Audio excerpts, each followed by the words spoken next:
Hola, buenas tardes. Mi nombre es Cintia López y es un gusto para mí recibirlos en este capítulo de Cyber Incredible Woman desde la Cámara de Tecnologías de Información y Comunicación y por supuesto agradecerle al Colegio de Profesionales en Informática y Computación y a Josué siempre nuestra ayuda y soporte. Hoy tenemos una gran invitada, Yajaira. Qué Muchas gusto. gracias, buenas tardes. Qué gusto que estés con nosotros. Yajaira, tal vez para empezar, me gustaría que nos contaras un poco cómo nace esa pasión, primero por la tecnología, ¿verdad? Y luego por la ciberseguridad, que eso es algo que se va dando, ¿verdad? Como posteriormente. Cuéntanos un poco tal vez de tu historia, de cómo fue ese desempeño de Yajaira en el colegio, cómo viene esa historia de Yajaira. Bueno, yo vengo de la época donde en las casas no habían computadoras, ¿verdad? Que había que ir a un café internet, Claro. que había que buscar un lugar que rentara computadoras. Eh, de igual forma, está la parte donde usted llega y encuentra la magia de todo lo que usted puede hacer a través de un computador. Yo creo que eso fue lo que me atrapó, yo empecé estudiando Windows, Word, Excel, Access. Que era lo que había en la época. Sí, porque ¿verdad? Yo pensaba que eso era, ¿verdad?, importante, pero cuando yo podía hacer maravillas con Word, yo sentía que era muy importante. Claro. Y que, bueno, eso fue lo que me atrapó, de pronto como con cómo podía yo hacer algo diferente o cómo innovaba con lo que con un computador, ¿verdad? Porque no tenía acceso a eso antes durante el estudio en la escuela o en el colegio. Y de allí fue que me gustó la interacción con las computadoras y empecé a estudiar informática. Y cuando empezaste, ¿qué sentiste? ¿Cuál fue el proceso de entrar en esos años en una carrera que todavía, ¿verdad? Tenemos una brecha que hay que trabajar todavía, Claro. donde es solo alumnos, solo estudiantes masculinos. ¿Cómo sentiste esa interacción? ¿Te recibieron bien o de repente sí sentías que estabas ahí, dijiste, este es mi camino, o de repente tuviste alguna duda de tal vez escogí una carrera que no era? Bueno, vieras que yo tengo como en el ADN la facilidad de llevarme mejor con los hombres que con las mujeres, pero de toda la vida. Entonces, eso fue algo que a mí no me hizo, no me molestó, porque igual siempre en las clases yo éramos 5 mujeres, éramos 3 mujeres, por lo menos bachillerato, en licenciatura éramos una mujer por grupo, en maestría yo fui la única mujer en toda, no de la generación, pero en todas mis clases, por cosas de la vida, yo nunca tuve una compañera, todos eran compañeros. Y uno se va acostumbrando desde el inicio y yo creo que no es que sea, yo creo que los compañeros más bien disfrutan de que haya una mujer en clase, porque claro, es diferente que solamente entre hombres y siempre fui bien recibida. Y lo que hacía era pues utilizar el hecho de ser mujer, ¿verdad? Para yo dominar en los grupos o para escoger los compañeros o para trabajar en los grupos que te le gustaban. Claro. ¿Cómo fue esa interacción en casa? ¿Cómo fue el decir en esos años? Porque en esa época, ¿verdad? Yo me acuerdo que mi mamá me decía que yo estudiaba electrónica también, y ella me decía que era una carrera masculina, ¿verdad? Entonces, ¿cómo fue esa interacción? ¿Vos solita empezaste? ¿Tus papás te apoyaban desde ahí? ¿O tuviste a alguien que fue como tu mentor, alguien en el colegio que te dijo, mira, puedes estudiar esta carrera o esta carrera va a tener futuro? ¿O no fue algo que fue surgiendo ahí? ¿Cómo fue ese apoyo de la familia? Bueno, en realidad, pues no, toda la familia nadie nunca tuvo una computadora, no habían ingenieros y no había personas tampoco como que estudiaran de más. Y yo era así como la única que quería estudiar en toda la familia con relación a mi papá o a mi mamá.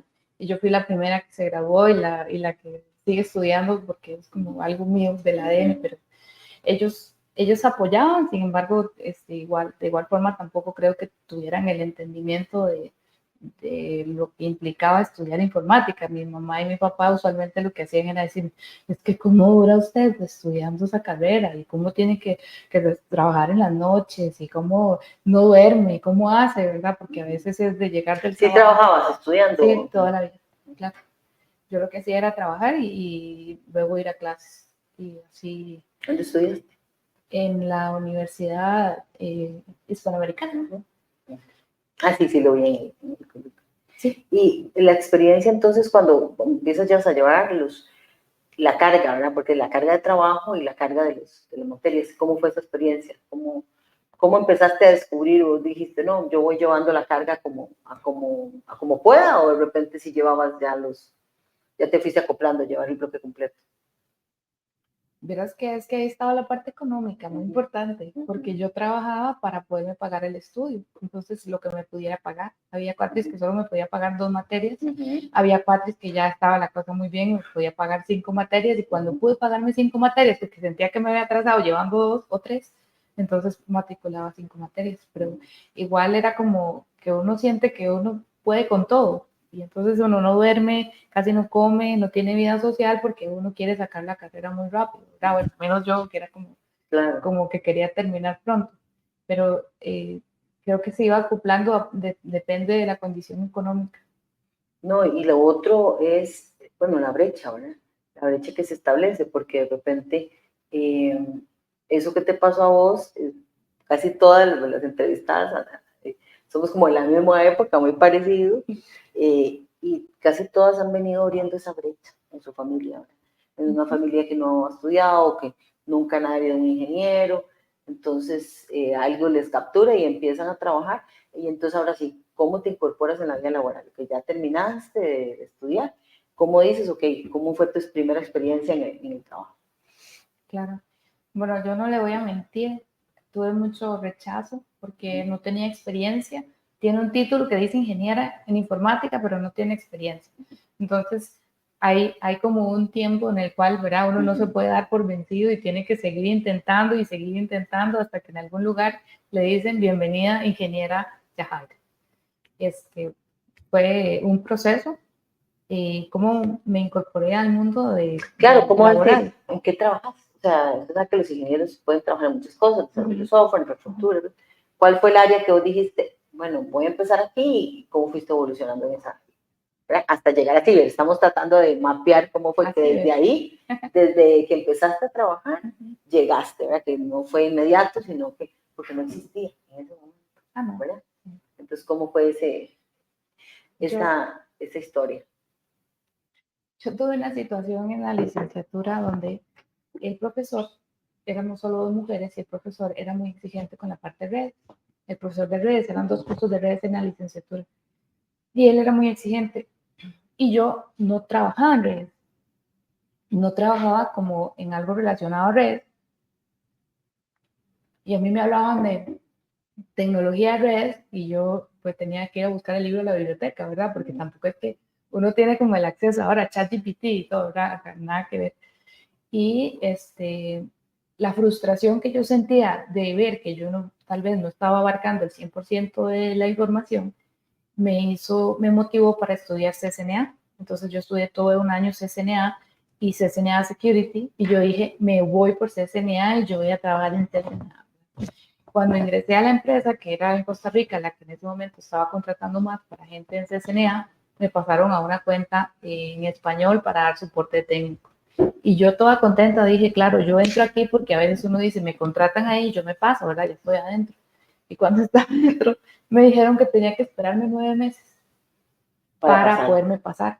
Bueno, no importa, yo estaba contenta y el trabajo y como ingeniera y tal, soporte técnico y todo el cuento. Y en eso me llamaron de las 4 grandes en auditoría y me dieron una oferta laboral. Entonces yo ya me que faltaba como 15 días para los 9 meses y yo decidí irme por el lado de la auditoría. Entonces se metí a esa empresa. ¿Y cómo te contactaron? ¿Fue algo ya vos habías aplicado antes o fue...? En ese momento yo creo que es que uno tenía el currículum en una página, creo que era la Nación, o no, el empleo.com. Ajá. Entonces uno tenía ahí el currículum y de ahí me contactaron, creo que antes, ¿verdad? Es como un LinkedIn moderno. No, como un LinkedIn de antes. Sí. Sí, y de ahí me contactaron, me hicieron una oferta económica interesante y yo dije que sí. Y me fui y fue donde yo conocí el mundo de las buenas prácticas, donde conocí sobre controles, donde conocí cómo necesitamos entender lo que tenemos y que esté bien configurado, porque no hacemos con algo que pensamos que tenemos, pero realmente no es efectivo. De ahí me pasé a otra institución, en un banco privado, de igual forma trabajar ya en temas de control interno, en temas de gobernanza, Y de ahí me pasé a la Agencia de Protección de Datos de los Habitantes, que ahí cuando conocí el mundo de la protección de datos y la privacidad de datos y las leyes, muy importante, las leyes. que antes, sí, que las leyes que lo sostienen, ¿verdad? Porque antes como no había ley de protección de datos, entonces la gente podía hacer cualquier cosa, ¿verdad? No sé si te acordás que uno llenaba unos, es participar en una rifa, y uno llenaba una boletita, ¿verdad? Y cuando se daba cuenta lo llamaban de 10 lugares. No, pues yo nunca apliqué ahí, yo no me acuerdo. Pero usted dice antes, eso pasa ahora. Ahí por mi casa. Un día esto me llamaron, me dice la muchacha, sí, es de publicidad y no sé qué. Le digo, ah, no, gracias. Pero no le he ofrecido, me dice ella. Le digo, no, ni quiero que me ofrezca. No, si yo me he ganado no sé cuántos paquetes de turismo, de no sé qué, pero yo no sé en qué momento yo había dado mis datos. Pero es algo que todavía, en este momento en Costa Rica, yo pienso que se da y mucho por el desconocimiento de que existe una ley y un reglamento sobre protección de datos. En la agencia tuve la oportunidad de dar charlas de protección de datos a nivel país y le garantizo que todas las, no sé, 250 charlas, siempre el más del 50%, yo les decía, levánteme la mano quien no sabe que existe la ley 8968, y la gente honestamente, ya no sé qué me están hablando. Entonces, en Costa Rica existe y todavía a la fecha no creo que todo el mundo conozca sobre lo que dice y mis derechos en lo que es protección de datos.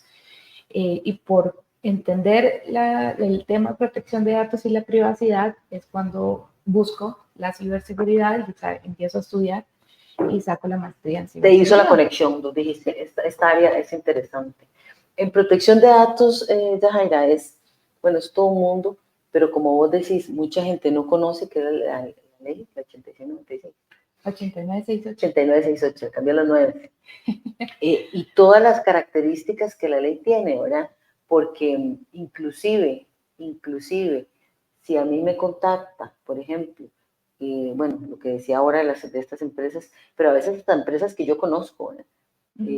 A mí me pasa muy regular, o me ha pasado regular, que llaman y digo, no, es que yo no pedí que me ofrecieran ningún producto. Y entonces la gente dice, pero es que es muy grosero decir que no, porque cuando usted le empiezan a decir, vea, doña Cintia, alguien que yo no sé quién es, ¿verdad? Me dice mi nombre, dónde vivo, casi que solo falta que me digan mi color favorito, posiblemente hasta lo puedan tener por ahí. Entonces, ese manejo, ¿verdad? Este manejo de datos se ha hecho en el mercado negro todo un comercio. Y digo en el mercado negro para no decir que en las áreas que no están reguladas, pero inclusive en las áreas reguladas, en el banco, ¿verdad? Sujetos a estafas, la gente de que todavía una hora lo llaman, porque a mí me ha pasado, que me llaman de mi banco, que yo creo que es mi banco, que me está llamando. Doña Cintia, sí, es que tenemos aquí algo que yo he pedido una reposición de una tarjeta. Sí, claro, soy yo fui la que la pedí. Que no me están diciendo nada que no es correcto, ¿no? Entonces, ¿cómo ese manejo, Yajaira, de la parte de datos, viste vos desde la agencia que la gente desconoce?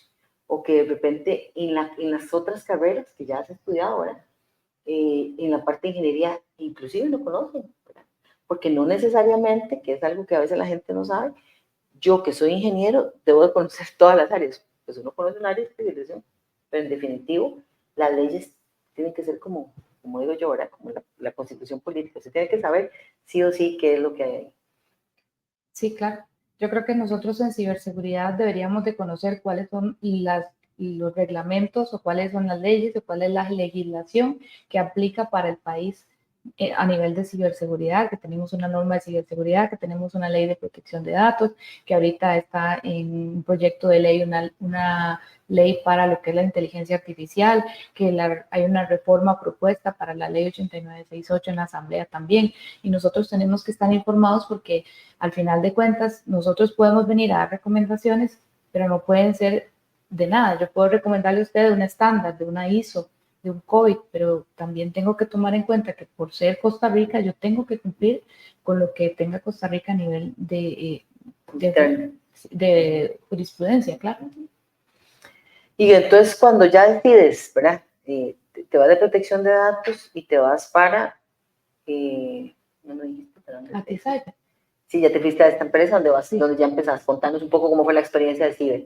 ahí? Sí, ahí fue muy interesante porque es pasarse de una institución pública a una institución privada donde todo se visualiza tal vez como con unos lentes diferentes, donde el alcance es totalmente diferente, porque desde la ley, por ejemplo, en una institución pública donde usted está tratando que las personas conozcan de protección de datos, algunas personas lo hacen como porque me mandaron a esa capacitación y se sientan en una charla y así, ¿verdad? Como yo no quiero aprender de eso, pero aquí estoy. Y es como esa intencionalidad. Ahora, cuando usted es contratado como consultor en seguridad de la información y usted se sienta con un cliente a conversar qué podemos hacer o qué podemos cambiar o cómo vamos a robustecer la seguridad, ahí cambia como la intencionalidad de la interacción, ¿verdad? Y la Con el usuario. disposición, ¿verdad? La Usted me dice a mí, disposición. Cintia, de eso depende la seguridad de mi organización y yo voy a estar poniendo la atención con unos ojos bien grandes, ¿verdad? De todo lo que usted me está diciendo. Claro. Entonces, el tipo como de cliente, llamemos, porque bueno, una entidad pública no tiene clientes, tiene usuarios, es diferente y es un mundo apasionante donde lo interesante, al menos desde ser consultora en seguridad de la información, es tener diferentes clientes. Entonces, tengo, por ejemplo, un cliente que es un banco, un cliente que está en Panamá, Ecuador, Costa Rica, y hay que analizar, por ejemplo, lo que tiene en cada país.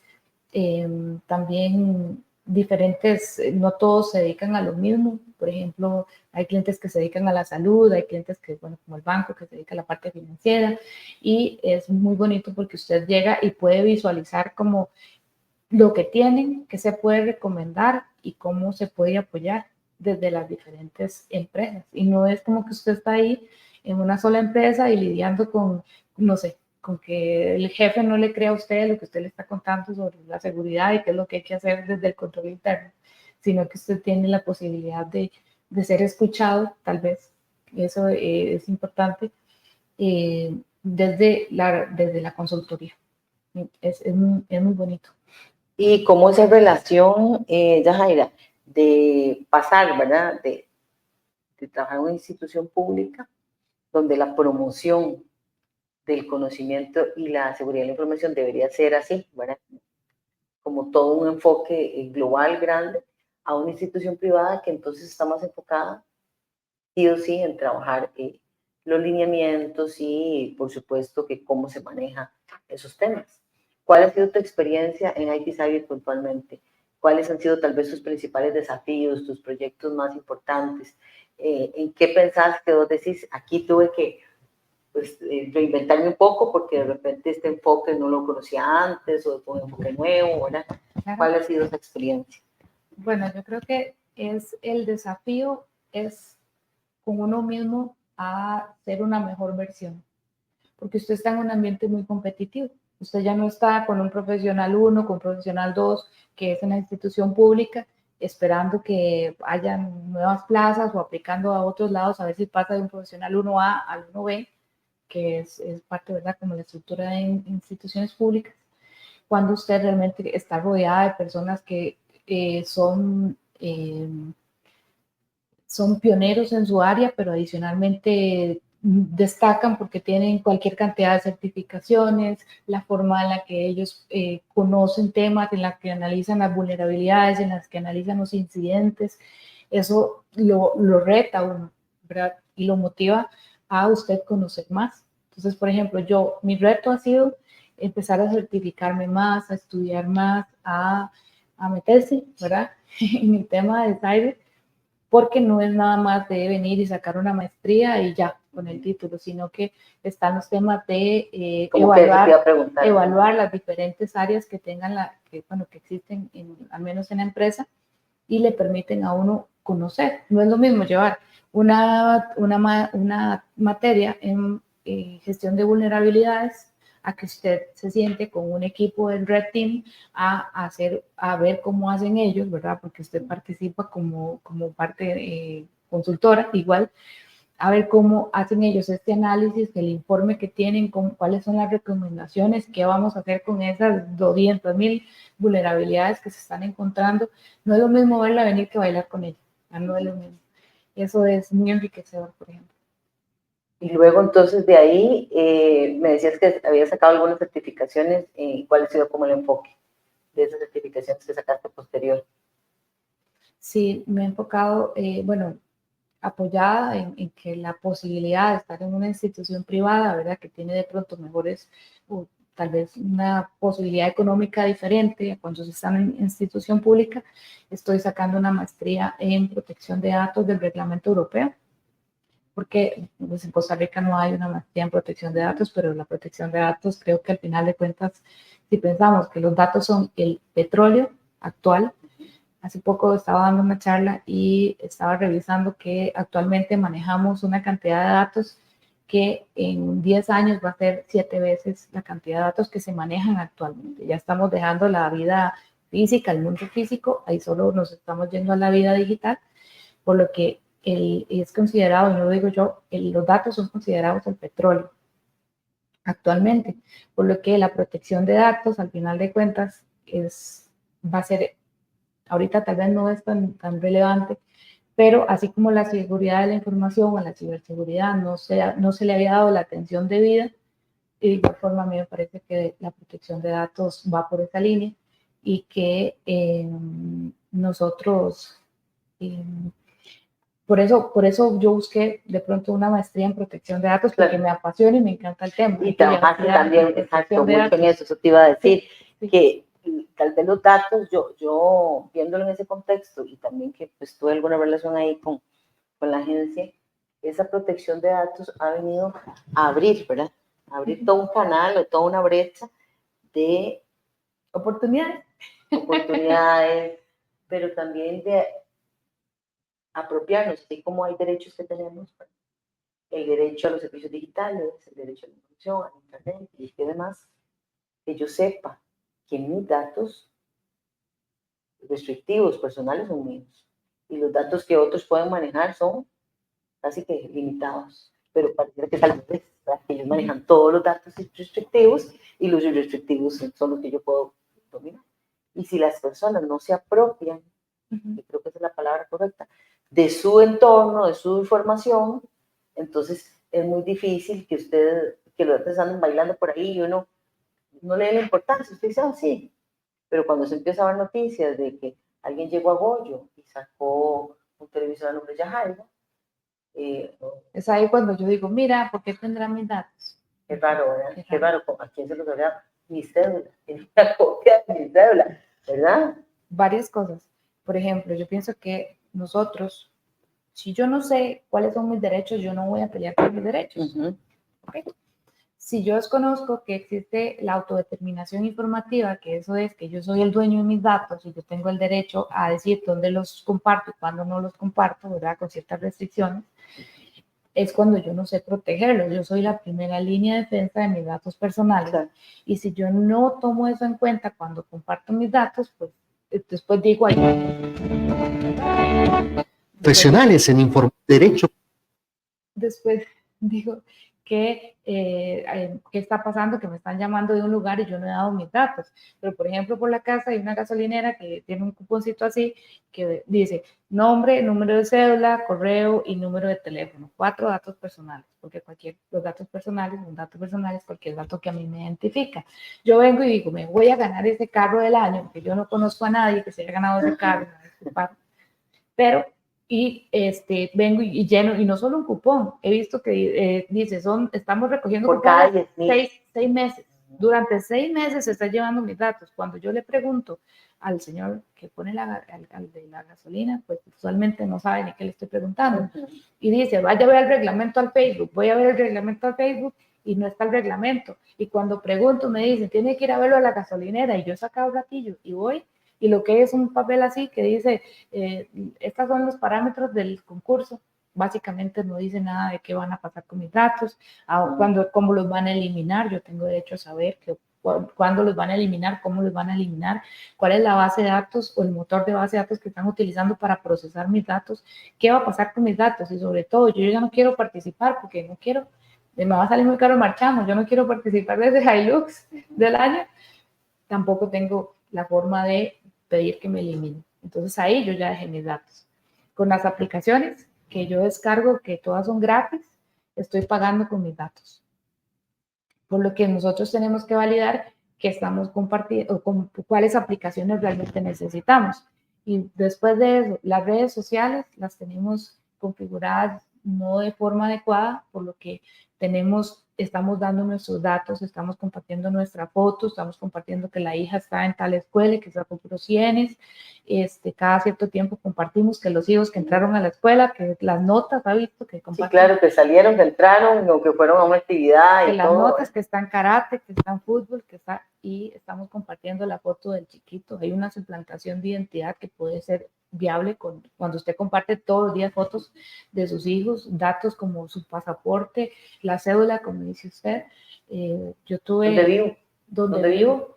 Claro. Y aquí estoy, uy, por dicha sola. Y la ubicación. Por dicha sola, o vamos de viaje.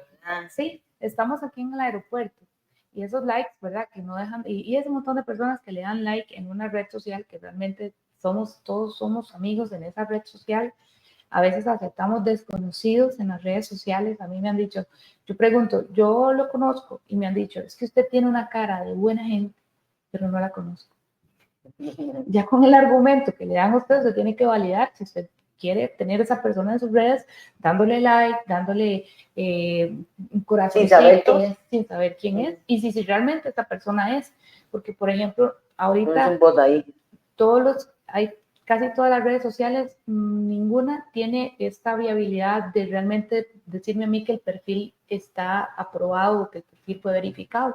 Como uno cuando verifica el perfil en la aplicación de Uber, por ejemplo, que se tiene que subir datos para verificar que usted es usted. Que ahora te están pidiendo un código, ¿verdad? Ajá. Un poco como pienso yo, igual, para ir limpiando, porque antes de repente te topabas con algún chofer que no estaba acorde o algo y usted no sabía. Ahora no, ahora te están, ¿cuál es el código? Para ver si usted es usted y no me estoy llevando a otra persona que no es, ¿verdad? Claro, pero eso me genera mi confianza en la empresa, que eso es parte de la protección de datos. Al final de cuentas, la seguridad de la información repercute en que yo confío en la empresa a nivel de la visualización de la empresarial. Pero yo no tengo forma de saber que Cintia es Cintia, aunque ponga la foto de Cintia en un perfil de Facebook, y tal vez tiene 3 amigos, y yo digo, mira Cintia, que tuvimos aquella conversación, y la agrego porque usted me mandó la invitación. No hay mucha malicia en eso, uno acepta y acepta, y hay gente que... No hay control específico para mí, digamos, para saber. Yo acepto desconocidos y tal vez es conocido, pero no sé si realmente es esa persona. Estoy compartiendo mis fotos, mis videos, mis datos personales, dónde ando, con quién ando, que me dieron una flor, que me propusieron matrimonio, que me compré un carro del año porque me acabo de ganar la lotería y no nos damos cuenta. Y la otra parte, porque al final es como, ¿verdad? Como la mano que tiene un reverso. Y no pensamos en las repercusiones que puede tener eso. A mí me pasó que yo estaba vendiendo un patín y la persona supuestamente me dice, vea, yo no puedo hablar por teléfono, le mando un taxi, no lo puedo recoger, y cuando el producto está en el carro montado, en el taxi que mande, le hago el simple. No me digan. Sí. Y uno que es de ciberseguridad igual, también le pasan y le llaman y le pasan intentos de estafa porque pasan. Y cuando él me dio sus datos, en la foto de perfil tenía él con sus hijos y me mandaba fotos como del badge, del carnet del trabajo y de su cédula, para que yo creyera que él era él. Cuando a mí me llamó la atención y yo, como era una entidad pública, el carnet de él era una entidad pública, yo lo que hice fue conseguir el número de él realmente y llamarlo. Y me dice, vea muchacha, yo no tengo ni idea de qué me está hablando usted, yo estoy acá por los chiles, yo no tengo ni idea de qué me está hablando usted. Entonces yo me senté con él, hicimos una videollamada y él me enseñó que él tenía su Facebook estaba todo público y él estaba tan orgulloso de que trabaja en una institución pública ayudando al país, y él sacaba fotos de su cédula, de su watch, de que estoy aquí trabajando, arreglando vías y no sé qué.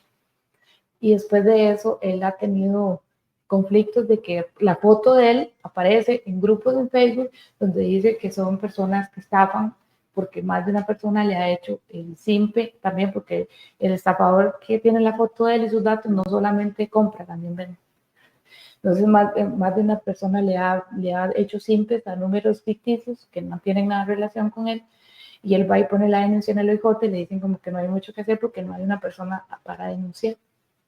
Un nombre completo, un nombre y un número de cédula para denunciar. Claro. Y él vive en esa zozobra de que en qué momento le están reclamando cosas que no tiene una idea.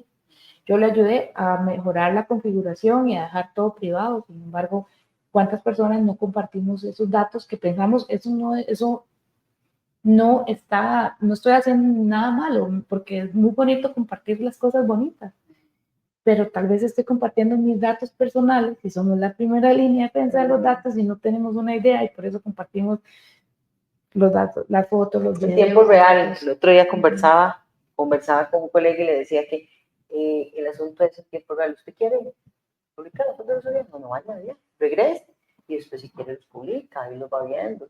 ¿Verdad? Que efectivamente la gente no pueda percibir no solo la información de él, que ya había puesto, sino que él no tiene ni idea. Eso tal vez es lo más, si usted me pregunta, lo más triste, que él no tenga ni idea de todo eso que puede pasar, que le puede pasar y que le va a seguir pasando si él no hace algo como para ir contrarrestando esa parte. En la agencia hubieron varias denuncias y ahora hablando con los estudiantes, porque también doy clases, me contaban que más de un compañero lo han despedido porque se incapacita y sube la foto de que está incapacitado y está en la playa, porque tal vez está con un problema psicológico y se tiene que relajar, y sube la foto de que está en la playa.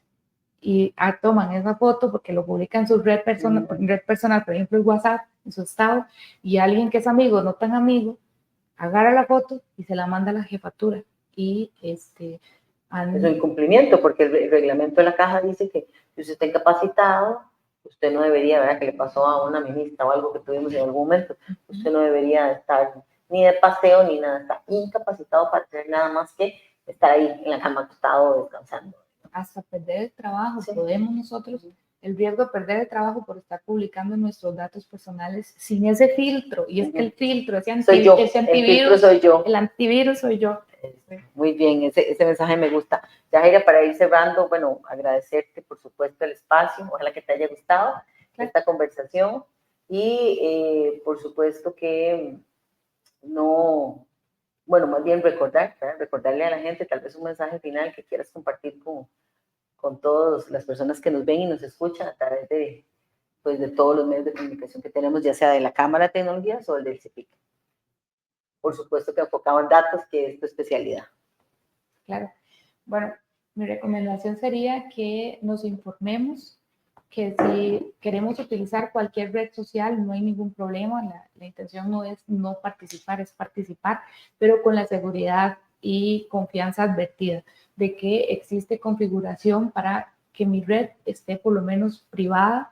También a quienes estamos aceptando en nuestras redes sociales, nadie acepta una persona que entre a la casa sin conocerlo, nadie, físicamente nadie. Es igual. Nadie, es lo mismo. Nosotros tenemos que tener un poco más de hacer ese filtro de mis datos para que no me pasen cosas como le pasaron a este caballero, que, bueno, esta situación que acabamos de comentar, y informarnos, buscar de la tecnología, por ejemplo, si vamos a utilizar Internet de las cosas, buscar cuáles son esos riesgos con los datos, dependiendo de la tecnología que vayamos a implementar, y siempre buscar información. Ya tenemos Google, tenemos formas de buscar, investigar, y tal vez no solo quedarnos con lo que nos están diciendo por vendernos esa tecnología. Hay que también uno investigar un poquito y ver cómo trabajamos la privacidad y la protección de datos, porque nosotros al final de cuentas tenemos la responsabilidad no solo de mis datos, de nuestros hijos, de nuestro entorno, de nuestros adultos mayores. No quisiéramos tener una tecnología inteligente que está reproduciendo nuestra vida, por ejemplo, en cualquier lado del mundo y nosotros no tenemos una idea de qué se está pasando. Entonces yo les invito a informarse para hacer, las invito a informarse para hacer nosotros ese filtro y proteger los datos personales en equipo, que al final de cuentas... La ley, recordemos la ley. Y la ley 8968, que es la que podemos revisar para ver cuáles son esos parámetros en protección de datos. Y también cuando necesitamos información más allá, por ejemplo, la videovigilancia, que recientemente pasó un caso bastante interesante, podemos buscar ya, investigar un poquito sobre qué parámetros existen sobre la videovigilancia y nosotros necesitamos conocer para protegernos de igual forma y proteger nuestra familia y también hacer las cosas de forma adecuada en las empresas. Y al final yo agregaría tal vez ese trato de los datos, ¿verdad? Esas situaciones que pasaron, alguien no manejó los datos adecuadamente. ¿De la videovigilancia? Sí, porque, ¿verdad? Todo el Yo mundo hice al un final... artículo en LinkedIn de eso porque o sea, al final realmente todo el mundo lo hace público y creo que se nos olvida que somos vulnerables. somos humanos. ¿Verdad? La Nos tecnología. puede pasar a todos, que hay cámaras ahora en todo lado, entonces no es para que uno se ande cuidando, sino más bien es para, bueno, si yo estoy expuesto a esas cámaras, esa información, a qué bases de datos llega, quién la maneja, porque van a estar mis imágenes ahí. Digamos, es como en un condominio donde uno pasa frecuentemente, ¿verdad? Entonces, sí, yo entiendo que es una estructura para vigilar que pase de todo este acuerdo, pero también hasta dónde tenemos que conocer la ley, más bien, cómo tenemos que conocer la ley para que nosotros mismos digamos, bueno, esto es lo que yo quiero manejar de esta manera y esto otro quiero hacerlo público, porque sea yo el que toma la decisión.